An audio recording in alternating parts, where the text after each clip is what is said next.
little stress is good for us, right? But is there an off switch for chronic stress? Jen Soriano is the award-winning author of Nervous Essays on Heritage and Healing, and she's here to share science-based tips to help us manage stress while staying healthy in the new year. Thank you so much for being here. This is such an important topic, especially right now. Especially right now. I'm very happy to be here. Yes. Thanks for having me. And so let's talk about chronic stress to start about. You have mentioned that you've been affected by this. So what have you learned? I have been affected by this, and I've learned that there is a relationship between chronic stress, mental health, and trauma. And, you know, we all are under so much stress these days. And unfortunately, that stress is becoming more and more chronic. And if we have conditions like anxiety, depression, if we've suffered from trauma in any way, then unfortunately our responses to stress are heightened even more, and we're affected even more by stress that then can tend to become chronic. Wow. And you've linked or likened stress into a broken fire hydrant. What do you mean by that? Explain. So if you picture a broken fire hydrant, which on a hot summer day can be a wonderful thing, but in general is not a great thing because we're wasting a lot of water. Right. It can feel like that in our bodies when we have chronic stress and our stress response doesn't turn off. So it can just feel like this absolutely overwhelming flood of stress hormones that just knocks us down. It can almost literally knock us down.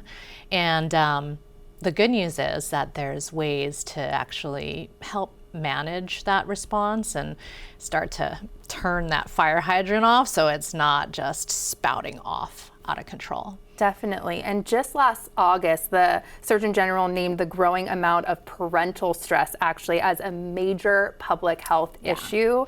How do we keep our health up given, you know, these conditions and parental stress and everything else?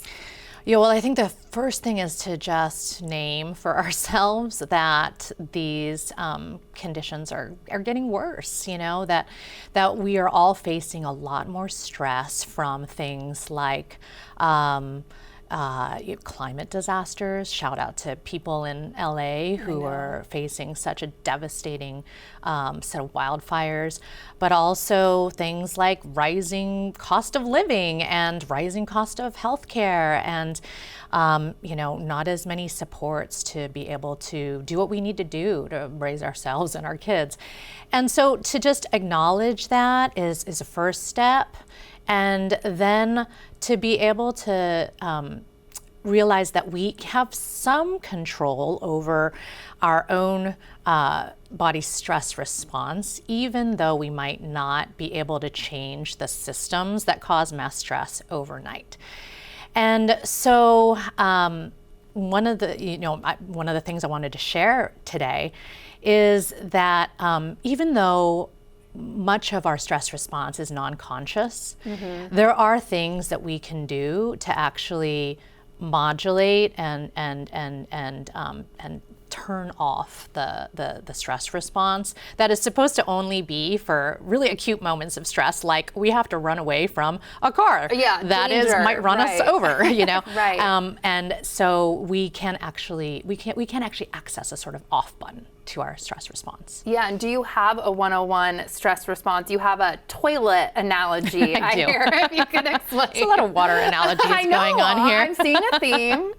Yeah, so you know, this is just an analogy that came up for me when I was dealing with some of the worst impacts of chronic stress, where I would just feel like, man, you know, I wish there was a way for me to stop this onslaught of kind of this fire from running in my body, right? Right. And I realized it's kind of like how a toilet that is not functioning properly runs, right? We all know what that's running, like. Yes, the sound. Constant running. It's this maddening sound. It's loud. It wastes water. It's expensive. When you get your water bill, you're like, what? And the way that our stress response works in our bodies, which is governed by something called an HPA axis. It's the HPA axis. It's a neuroendocrine system in our bodies. Is that it's supposed to function like a normal toilet, like it runs until the tank is full, and then there's a feedback mechanism that will turn it off.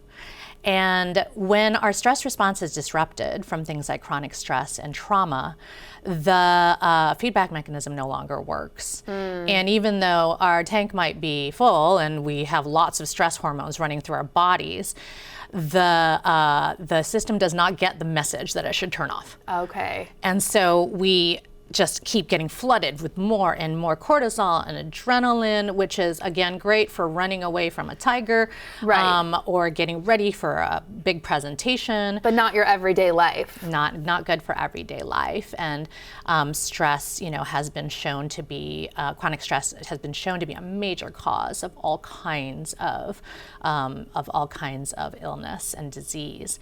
So, what can we do about it? Right, exactly. That's my next question. So, just like a running toilet can be fixed, our stress responses, when they're disrupted, maybe can't be fully fixed, but they can be tinkered with, so that we can start to ebb this flow of stress hormones. And there's many ways to do it. Going to a floating sauna might be one of those ways. Get out, be in nature. Be in nature, find ways to relax. But then there's also just really simple, everyday kind of exercises that we can do that are supported by neuroscientific theories like the polyvagal theory, which basically says that there's a nerve system in our bodies called the vagus nerve. Okay. And we're actually sadly out of time, so people have to read your book. I know it went by so fast. Okay, but read the book. Read the book and long exhales, exercises with long exhales. So singing, chanting, laughing can activate our vagus nerve and can help turn off our stress response. Thank you so much for being here.